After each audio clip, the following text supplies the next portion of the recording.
Running, starting और common.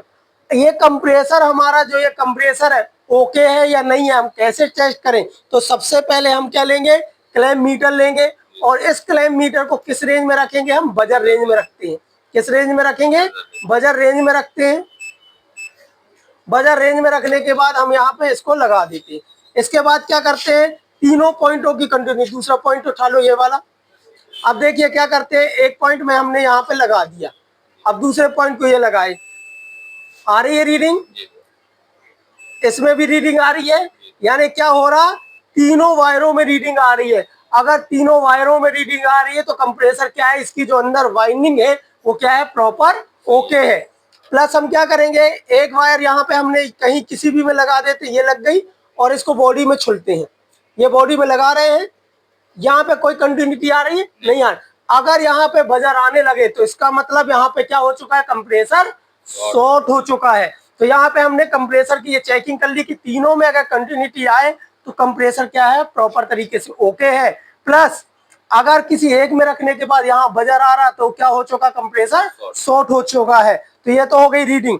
यहाँ पे हम रनिंग, स्टार्टिंग, कॉमन को चेक करने का तरीका क्या है, एक प्रोब पकड़ो, एक को हम क्या रखेंगे, एक को हमने किस में रख लिए, ब्लैक में रख लिए, और दूसरे को किस में रख लेंगे, ये देखिए कितना आ रहा, 3.6 आया। उसके बाद क्या किया हमने, इसको रेड में रखे, कितना आ रहा, 5.9। फिर उसके बाद हमने इसमें रखू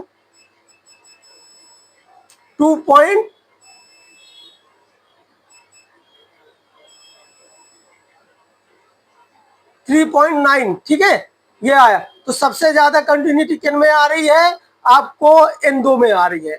देखेंगे कितनी आ रही है, इसमें 6 आ रही है, 6 आई। तो इसका मतलब ये दो क्या है, रनिंग और स्टार्टिंग। ब्लैक कलर की कौन सी, कॉमन, कॉमन में एक प्रोब रखो और अगले में रखो, एक मैंने ब्लैक में रख दी है, इसमें कितनी आ रही, 2.7, अगले में रखिए, कितनी आ रही, 3.7, जिसकी रीडिंग, तो ये जो है स्टार्टिंग है और ये क्या है, रनिंग। जिसकी रीडिंग ज्यादा आएगी वो क्या कहलाएगी, स्टार्टिंग, और जिसकी रीडिंग कम आएगी वो क्या कहलाएगी, रनिंग। इस टाइप से हम कंप्रेसर को चेक कर लिए। अगला, इसमें जो लगी है फैन मोटर लगी हुई है, सेम फैन मोटर उसमें भी लगी हुई है, दोनों में इनकी रीडिंग भी सेम चेक करेंगे, रनिंग, स्टार्टिंग और कॉमन। जैसे हमने इसमें चेक किया था सेम इसमें भी हम चेक कर लेंगे। जिन दो की रीडिंग ज्यादा आएगी वो रनिंग, स्टार्टिंग, तो कॉमन को हमको पता चल गया, और कॉमन के बाद जिसकी रीडिंग ज्यादा आती है स्टार्टिंग, और जिसकी रीडिंग कम आती है वो क्या कहलाएगी, रनिंग।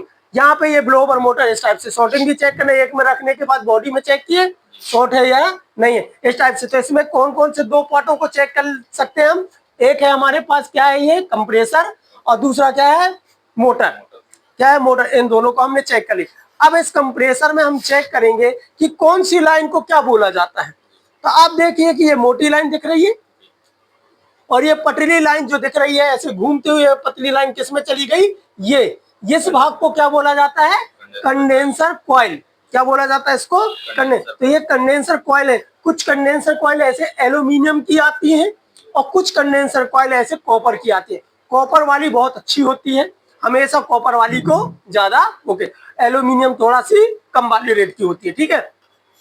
तो जो ये लाइन, पतली लाइन को कहा जाता है डिस्चार्ज लाइन। कौन सी लाइन कहेंगे, डिस्चार्ज लाइन, और इस लाइन को कहेंगे हम सक्शन लाइन। तो ये डिस्चार्ज लाइन, ये सक्शन, यानी जो कंप्रेसर अपनी पंपिंग करता कहां से करेगा, यहाँ से गैस को क्या करेगा, निकालेगा। तो यहाँ से गैस निकलेगी, हवा जो भी होगी, और निकलते हुए किसमें आ जाएगी, कंडेंसर कॉइल में। और उसके बाद जो खींचने वाली लाइन होती है उसको क्या कहते हैं हम, सक्शन लाइन। तो सक्शन यहाँ से दोबारा खींचेगा और यहाँ से आ जाएगी यहाँ। अब यहाँ देखेंगे कि जैसे कि ये यहाँ पे लगाई जाती है बॉल, ये क्या लगी है, बॉल। यहाँ पे क्या होता है कि कंप्रेसर के अंदर जितनी भी गैस है उस गैस को हम क्या कर सकते हैं, स्टोर करने के लिए यहाँ पे ये दो बॉल लगी है, जो सिंगल बॉल ये रहती है, ये देख रही है सिंगल, इसको कहा जाता है डिस्चार्ज। तो आप देखोगे कि ये कंडेंसर से होते हुए, घूमते हुए, कैपिलरी से होते हुए ये आ गई, ये कहाँ आ गई, इसमें आ गई। तो ये देखिए कंडेंसर से कॉइल आई है और कैपिलरी से होते हुए यहाँ से आ गई, तो ये क्या होगी, डिस्चार्ज लाइन। ये किसके जाने के लिए बनाई गई है, हमारे इंडोर के लिए। किसके लिए, इंडोर में जो एसी लगा है वो, क्योंकि एसी दो भागों में डिवाइड है, आउटडोर और इंडोर। तो यहाँ से जो पाइपलाइन जोड़ेंगे वो कहाँ चली जाएगी, इंडोर में। तो ये इंडोर के लिए क्या है, डिस्चार्ज लाइन। और वापस आने वाली ये जो मोटी लाइन दिख रही है इसको कहते हैं सक्शन लाइन। अब सक्शन देखो कि जो लाइन से आएगी ऐसे खींचेगी और ये पाइप के द्वारा, ये मोटी लाइन से द्वारा कंप्रेसर में दोबारा गैस अंदर चली जाएगी। तो ये सक्शन लाइन की है। यहाँ पे ये जो बॉल लगी है, जिस बॉल का इस्तेमाल किस लिए किया जाता है, चार्जिंग गैस को भरने के लिए, प्रेशर डालना, वैक्यूम करना और गैस की रिफिलिंग करने के लिए इस बॉल का इस्तेमाल किया जाता है। तो ये चार्जिंग लाइन, सक्शन लाइन और डिस्चार्ज लाइन। गैस को लॉक करने के लिए यहाँ पे बनाया गया है, ये क्या बनाई गई है, एलेंकी की। यहाँ पे बॉल लगी हुई है जो एलेंकी से हम क्या करते हैं, क्लॉकवाइज करते हैं तो कट जाती है, एंटी क्लॉक करते हैं तो गैस खुल जाती है। तो गैस को लॉक और अनलॉक करने के लिए यहाँ पे क्या लगाई गई है, ये बॉल लगाई गई है। और एलेंकी के द्वारा 6 नंबर की एलेंकी हो सकती है, 5 की हो सकती है, जो भी जैसा है उस टाइप की एलेंकी लेके आप इसको बॉल को खोल सकते हो और बॉल को क्या कर सकते हैं, बंद कर सकते हैं। तो यहाँ पे पार्टों को समझे। ये जो पतला सा आपको दिख रहा है ये क्या है, कैपिलरी। क्या है ये, कैपिलरी। ये क्या कहलाएगा, फिल्टर। तो यहाँ पे इतने पार्ट लगते हैं। तो और ये छोटा सा कैपेसिटर लिखा है किसके लिए, ये मोटर के लिए, फैन मोटर के लिए कैपेसिटर 2.5 MFD का कैपेसिटर लगा है। इसके लिए जो कैपेसिटर का हमने यूज किया है, यहाँ पे लिखा नहीं है लेकिन ये कितने का है, 40 MFD का कैपेसिटर। इसको कैसे चेक करें, अब देखिए यहाँ पे कैपेसिटर में कुछ नहीं दिख रहा है आपको।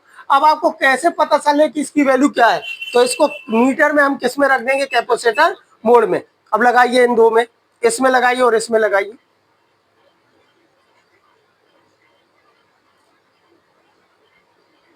थोड़ा सा देर में ये क्या होगा, ब्लिंक होगा।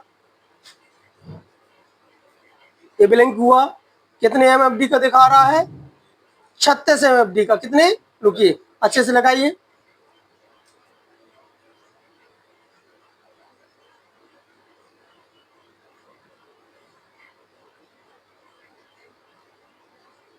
इंक्यावन MFD का, कितने MFD का है, 50 MFD का ये क्या है, हमारे पास कैपेसिटर है। तो यहाँ से हम कैपेसिटर की रेंज को इस मीटर के द्वारा चेक कर सकते हैं कि किस टाइप से ये मीटर। तो इसमें लगने वाले पार्ट अपने फैन मोटर, कंप्रेसर और ये जो बॉल है, ये गैस को लॉक और अनलॉक करने के लिए इनका इस्तेमाल किया जाता है। सेम टू सेम इसमें भी वही चीजें हैं। कोई भी एसी होगा, वो नॉन इन्वर्टर हो या इन्वर्टर एसी हो, सब में आपको discharge line, suction line, compressor, motor और ये बॉल आपको मिलेगी ही मिलेंगी, कैपिलरी। इन्वर्टर होगा तो क्या लग जाएगी इसमें, PCB, जो हम अगले उसमें पार्ट में समझेंगे। तो इस टाइप से इनके पार्टों के नाम होते हैं और इस टाइप से हम इनको क्या कर सकते हैं, चेक कर सकते हैं प्रॉपर से। इसमें गैस के नंबर की बात किया जाए तो यहाँ पे देखेंगे कौन से नंबर की गैस भरी हुई है, R22। R22 का प्रेशर कितना, 60 से 70 रनिंग अवस्था, यानी चालू अवस्था में 60 से 70 और बंद अवस्था में 120 से 130 का प्रेशर इसमें होना चाहिए। प्रेशर को आपको चेक करना तो कहाँ से चेक करोगे, इसमें बॉल लगा के हम क्या कर सकते हैं, जो हमारे पास प्रेशर गेज होगा या कंपाउंड गेज होगा उसके द्वारा प्रॉपर तरीके से हम चेक कर सकते हैं। इतने पार्ट लगे होते हैं।